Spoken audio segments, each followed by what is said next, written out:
Hi everyone, I'm Ken from CryptoTradingKS and the inventor of the CTKS method and Borsog trading. If you're new, a very warm welcome. And welcome back, KS family. From my 30 plus years in financial markets, I explain the smart money mindset to assist you to be more of a financial blessing to yourself and those you love, gaining real wealth and positive excellence in the process. Let's run the numbers. Bitcoin is currently down 0.43% to 19,771. Ethereum is up 2.01% to 1,600. Please note, I don't have WhatsApp or Telegram. To prime our minds for profitability in the crypto market, we have the CTKS creed. I know the universe wants me to succeed. Every day I show kindness, integrity, and gratitude. I know opportunities in life reset daily. I am worthy. I go slow to go fast. I start small and scale with Borsog. Life pullbacks give me the strength for the next life rally. I am dedicated and committed. I win or learn and never blame. Let's have a look at Bitcoin's price action. We can see that Bitcoin is currently trading at 19,774.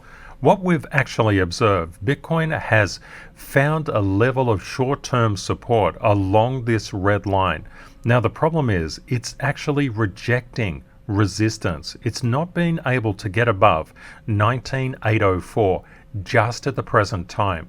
If it does, and if it actually accumulates a bit of acceleration through this, our next levels of major resistance are around $20,059 and then up a little bit further at around 20,173. What about going the other way? What happens if we actually lose this support? We don't have a lot of support under the current price. The next support level is basically 19,714, and then we have another one at around 19,635. But if we drop, we could expect 19,315 incoming. As professional, smart money traders and investors, we know that our synchronization with the market is the thing that will make us prosperous. So that's why we have a Borsog synchronization code that we share each and every day. Just think about it like this.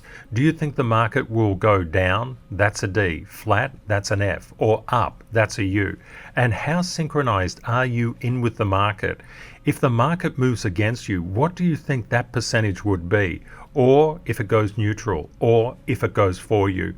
There's a big difference between smart money professional thinking and normal retail thinking. With retail thinking, there's only one consideration. The market will go up and it's always for me. As smart money, we don't think that way, especially when a negatively biased market is at play. So the last piece of this Borsog code is your synchronization factor. This just basically means S75 means that you feel 75% in sync with your ability to predict the market's movements and to be profitable from it. Each and every day, our global family puts down their Borsog codes. This is the active learning that the market will reward. It's just like in life, the more you put in, the more you get out. And this is especially true with the markets. And you'll find we have an incredibly supportive global family. And I just want to personally let you know how much I appreciate each and every one of you. And if you're new to our community, a very warm welcome, and just feel free to reach out in the comments. We've got the most awesome global family. The Borsog code is only for you, but it helps you synchronize in with the market, and your active learning will make the difference. Let's do a deeper drill into how Bitcoin is shaping up. As a community, we mark up our charts with the CTKS method to derive daily dynamic smart money buy and sell levels, and they're called Stanfield levels. Now basically, what we're looking at with Bitcoin at the moment, we're very close to a resistance level, and Bitcoin has been flirting with this resistance level. Oh, naughty Bitcoin. And it's being rejected. And we can see there's some higher resistance levels, one at 20,373 and another one at 20,410. We've got quite a steep one, quite a heavy one at 21,496. What could potentially happen if the support doesn't hold at 19,509 and we pass through the Armageddon line at 18,942? We've got to be really concerned about that because there's not much support under here. It doesn't mean the price will go straight down and drop like a brick. It will in all likelihood hit 18,338 and bounce and wobble a bit before it keeps on going down to find a level of support, for example at around 16,360. But just bear in mind the Armageddon line is not something that we want to cross. And this is why you always need your three-dimensional thinking. Think about what you will do if price goes up, goes down, or goes nowhere, and what you're going to do with your entire portfolio or a specific trade. The reason that we look at Bitcoin is because it's so powerful inside the crypto market. It can also be a really, really good estimator of where the stock market indices will go. And we have a very scientific process to help us to understand when to buy and sell. We need to collect a lot of different information to understand where Bitcoin is going to go, because your beloved alts are reliant on Bitcoin's gravity. What you'll notice here recently is the shorts have been decreasing. In all probability, they've been liquidated. Now, what happens when we get this kind of sell-off movement or covering in the shorts? Generally, we see a bit of a spike in price. Does it always happen? Not necessarily, sometimes, but it can be reversed. So we've got to be really cautious of this, but it's actually a fairly good sign. What has actually happened? The longs have come in, they've been buying the dip and they've been going for it. But of course, there are more longs that are in the market, the more potential for them to get liquidated and cause prices to fall. So it's a juggling act and a balancing act. Let's see how significant the short and long liquidation movements are. Over the past 24 hours, there's been 87.51 million in liquidations across 31,373 positions. And when we look to total liquidations across the past 24 hours, we can see about 64% have been short. Over the past 12 hours, about 77% short. Past 4 hours, 85% short. The past hour, nearly 85% short again. So the shorts have definitely been whacked by the longs. Now let's have a look at the daily basis. We can see the shorts have definitely been on the receiving end of the pain, but it always changes around. Sometimes it's the shorts, sometimes it's the longs. If you're new into crypto, I would suggest you just buy at spot until you learn what you're doing, and then you get involved with derivatives if you wish. Global crypto market cap increased 0.31% over the last 24 hours to 981.65 billion. The greatest gainers: Flux up 18%, Ethereum Classic up nearly 20%, Ravencoin 8.32% up, Bitcoin Cash about 5.7% up, EOS 5.5% up. And leading the back of the pack with the greatest losses over the past 24 hours, Helium down about 9.5%, HOT down 4.4%, Decred 4.2% down, Loopring 3.8% down, as is Chiliz. We know that no alt can escape Bitcoin's gravity, and Bitcoin's gravity is determined by the stock market's gravity. So let's have a look at the top alts. We can see Ethereum moving in directional alignment or directional correlation with Bitcoin and showing a bit more strength. It's over-exaggerating the up move at the moment. Go ETH. What about Binance Coin? It's actually moving in directional correlation and quite well and closely correlated. What about ADA? ADA is partying. About time, Charles. That's going to make a lot of ADA holders happy. And what about XRP? Nice V-shaped recovery in there. Quite a bit of strength. And what about Solana? We see another V in here as well. What about Doge? Doge is moving in directional alignment with Bitcoin and starting to resynchronize back. DOT has exhibited a bit of power and starting to retrace. And what about Matic? Matic was a standout before. It's just consolidating, but it's still moving in alignment with Bitcoin's gravity. This is why it's so important to look at Bitcoin. If you're just looking at your beloved alt, say you wanted to trade Solana, but you don't know what Bitcoin is doing, you're disadvantaging yourself. I'd like to thank Tails for sharing this media release. Binance is to auto-convert USDC, USDP, TUSD, and to BUSD. I can certainly understand USDP and TUSD, but I can't understand USDC. There could be some fire happening within the crypto market. USDC is the stablecoin put out by Circle. Inside the masterclass, we do deep dives on just about everything. And in TM15, we look at why stablecoins are not really stable. And we can see from the market cap of USDC, it's been coming down, as has Tether USDT. But Binance USD has been going up. It's literally absorbing Tether and USDC, but not the stablecoin DAI. Masterclass students, you'll receive my live chart and an in-depth discussion on this in TM15. This could potentially go well for BNB, and we know BNB is one of the top-rated projects in the crypto space.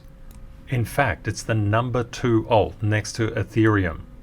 And looking at our dynamically derived from the CTKS method daily smart money buy and sell levels, we can see BNB, Binance Coin, is coming up to resistance at 276.30 and also 278.10. It has support at 273.30 and a much stronger support at 269.50. Might be wise to keep your eye on BNB's performance.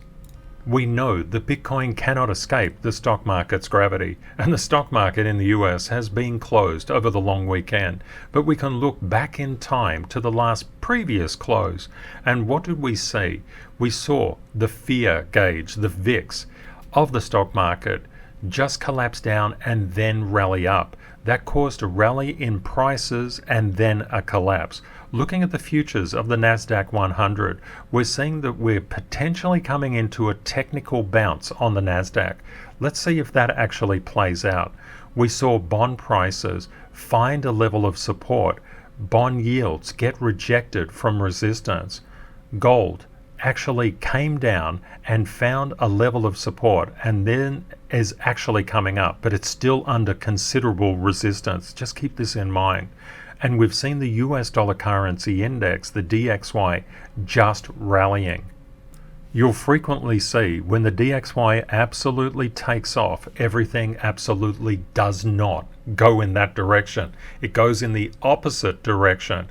And the one thing that we're noticing as well is that junk bonds, which are a very risk-on measure, just like Bitcoin. So it's really good to look at crypto if you're only in the stock market. Junk bonds are coming down. This is risk-off behavior. And we can see oil prices just bottoming and potentially finding a level of support to seek to attack that 185 mark. $100.85 mark, not 185. The markets could have a degree of turbulence because the ISM Services PMI is coming out, and then on Thursday the Fed Chair Powell will speak and the markets will probably tremble. And then on Friday at around noon, we've got 2 FOMC members actually speaking. Looking at the SLs for the DXY is really quite important, and don't forget these dynamic daily smart money buy and sell levels are always changing inside the market, and they're not actually created from recent price action, they're created from all price action.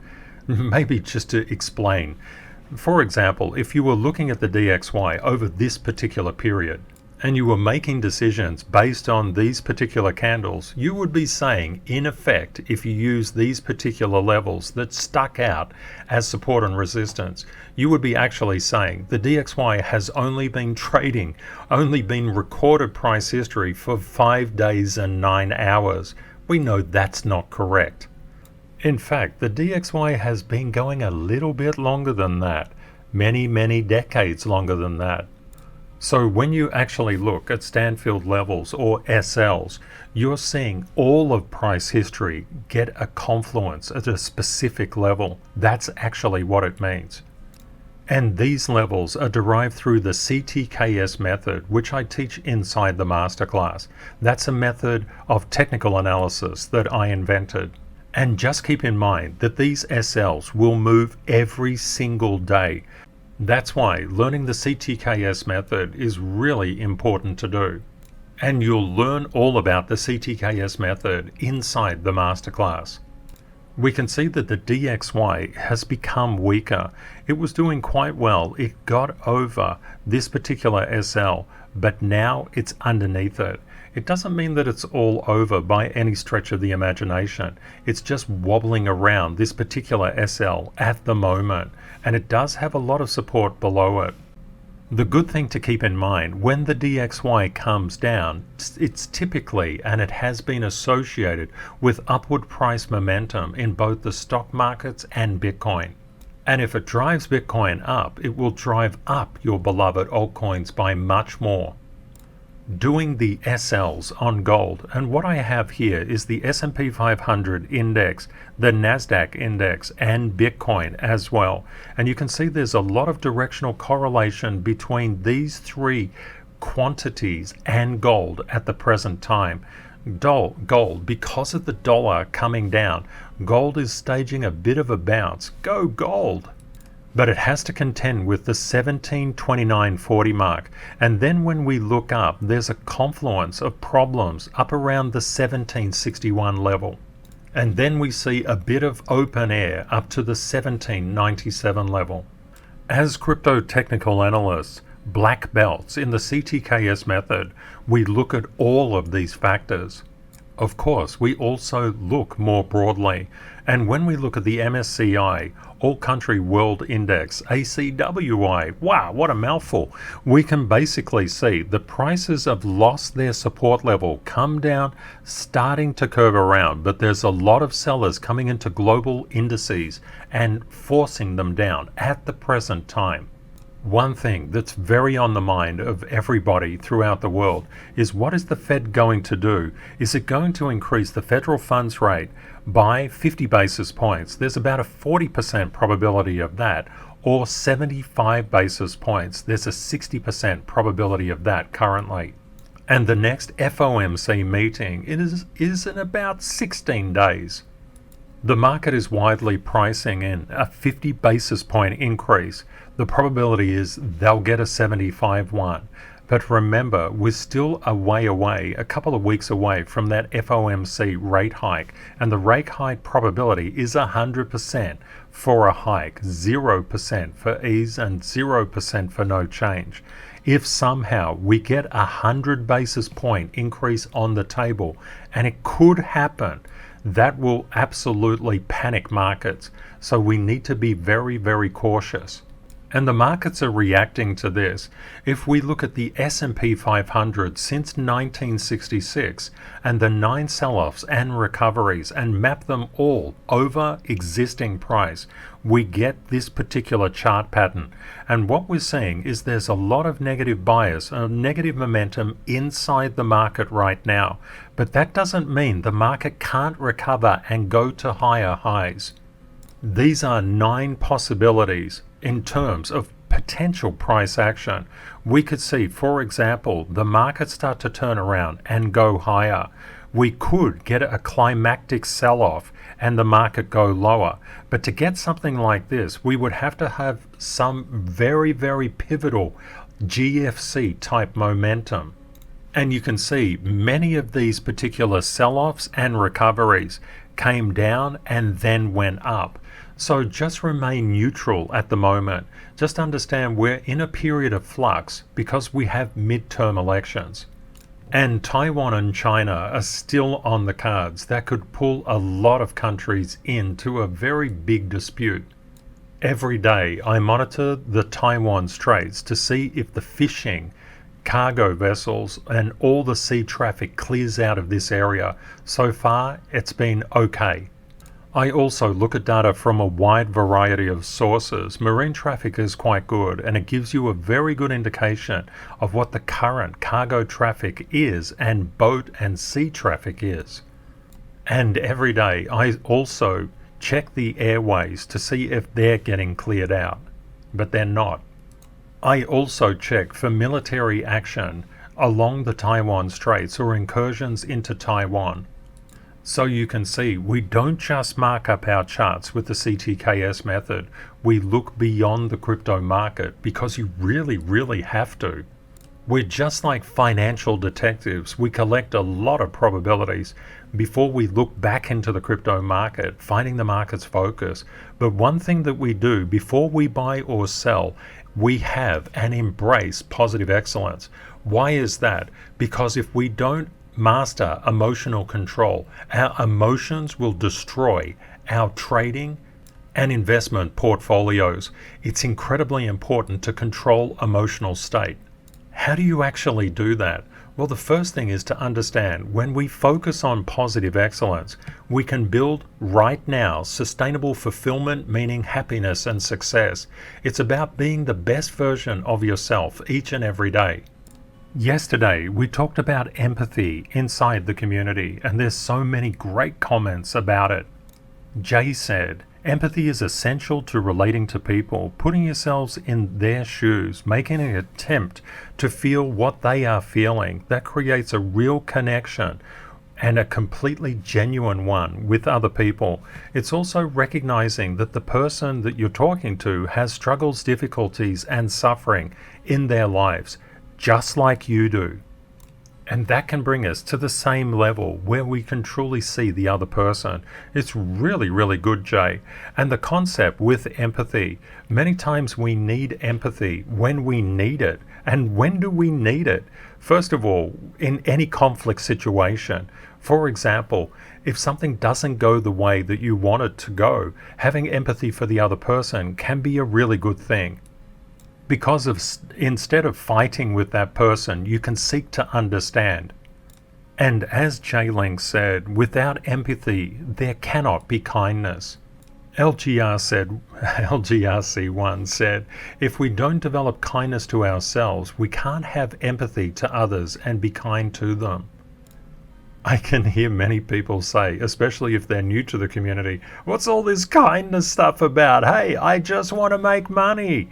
One of the problems that you will face, if you're not kind to yourself and others, you'll get stuck in zone 1 and zone 2. That's where people lose money. To be kind is to actually make money and to keep money. Being kind is a fantastic thing, and it's a superpower. Society teaches people that it's weak to be kind. In fact, you need a lot of strength to be kind. And there's another very hidden and secret aspect to this. When you are kind, when you have empathy, you're kind to yourself and kind to others. Having empathy for yourself is absolutely critical. So many people literally beat themselves up. They make a mistake and they just curse at themselves. That's not showing empathy for yourself. You must show empathy for yourself in order to learn. Without empathy, learning, the door to learning will remain shut and you'll remain stuck. And there's another aspect to this. Without empathy, we cannot have inner peace or outer peace because we'll always be in conflict. There's a percentage of the population that cannot show empathy towards other people. We call those people sociopaths and also psychopaths. To develop empathy is critically important. There are so many incredible comments. I just wish I could read them all out. Jade said, empathy enables each of us to be mindful of how we treat each other. That's really important. Treating each other with kindness makes this world a better place. And just think about it this way. When you get into conflict, what happens? You generate stress. What does stress do to the body? It kills it. Peter said, when coaching or assisting other people, empathy is vitally important to help to guide or assist them effectively. And what Edwin says is just utterly superb. Empathy starts when we are willing to choose to alter our mind into integrity and patience blended with compassion and kindness towards ourselves first and then towards others. Through that, we will gain the ability to understand the needs of others, their struggles, their thoughts and hardships. There's some really, really beautiful words here, Edwin. Thank you for sharing. Tiana said something really good as well. Empathy is all about making a better world. When we use our minds and move towards compassion and away from cruelty to feel empathy rather than cold indifference, the whole world gets better on so many levels.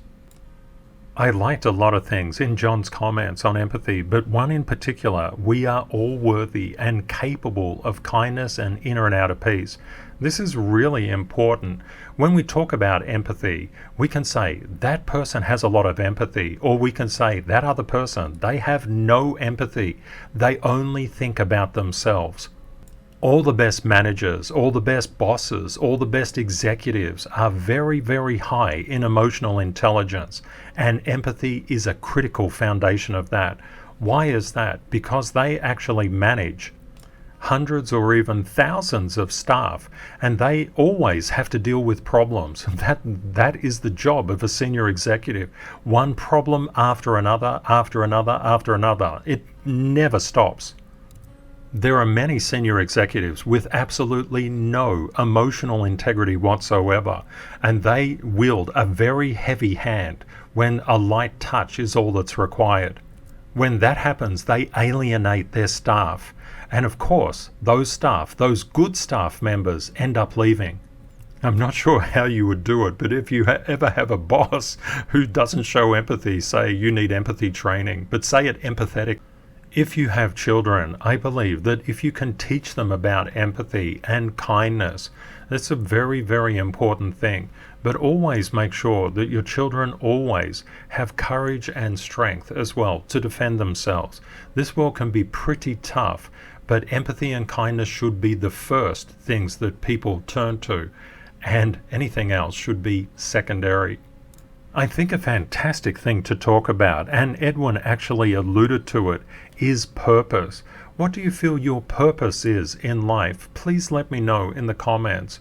Or how important do you think purpose actually is? And the thing to note, purpose doesn't have to be anything so grand. It can be just, my purpose is I want to raise a loving family, or my purpose is I want to be the best at what I do, but that's not in competition with other people. I want to be the best me that I can be. It could be things like that. So when you talk about purpose, I know a lot of people say, I have no idea. What's my purpose? I don't know. I would suggest that most people's purpose is actually to be the best that they can be and to bring out the unique authenticity that they have. With that in mind, what purpose could bring out your unique authenticity? When you gain the skills to become consistently profitable and you enter zone 4, which is worthiness and meaning, purpose is critically important to you at the time. Just think about this like this way. If you had all the money in the world, what would you really want to be doing? And doing nothing is not a good answer for that. The universe, and when I say universe, I'm talking about if you're agnostic, the universe, but if you're believing in a higher power like God or Buddha or Allah or anything, the concept is your creator didn't make you idle by nature. We all need to work. We all need to contribute back to society. We all need to do something. If you're so wealthy that you do not have to work, what would be your purpose? What would you actually want to do? That can give you a window on what your heart yearns for. And I'd like to let people know that next week I'll be deciding on the first scholarship award winner. And we have 4 scholarships at the moment. Carey Chambers, partial masterclass scholarship, the Perperatum scholarship, the Tail scholarship, and one from myself. And that scholarship, that partial scholarship, is to the CryptoTradingKS Masterclass, which is a premium Rolls-Royce level masterclass on crypto technical analysis using the CTKS method. That is a method of technical analysis that I invented specifically for crypto that accounts for the exponential implosions and explosions in price and updates normal stock market and forex technical analysis. You will actually require all the systems or all the areas in the masterclass to understand the CTKS method properly. And I think it's really important to understand why I created the masterclass. It was a labor of love, and it was a lot of work to do it. It's all about knowledge transfer. And if you come across to the testimonial section, the link is in the description. You'll see many testimonials here. You can just scroll down and have a peep at those. If you would like to apply for the partial scholarship, the link is in the description. And what I do, I look for positive excellence in who is awarded that particular scholarship. So please reach out and show it. Just a very quick update. We've seen the DXY try to spike over this SL and been rejected en masse. And that's actually created a rally in Bitcoin. And we can see gold also rallying.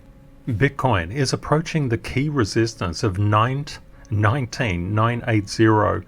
It's looking quite good. We may get a bit of a wobble so that it can form a higher low here. So just bear in mind that it may come down, retest, and just resume back up if the weakness in the DXY is continued.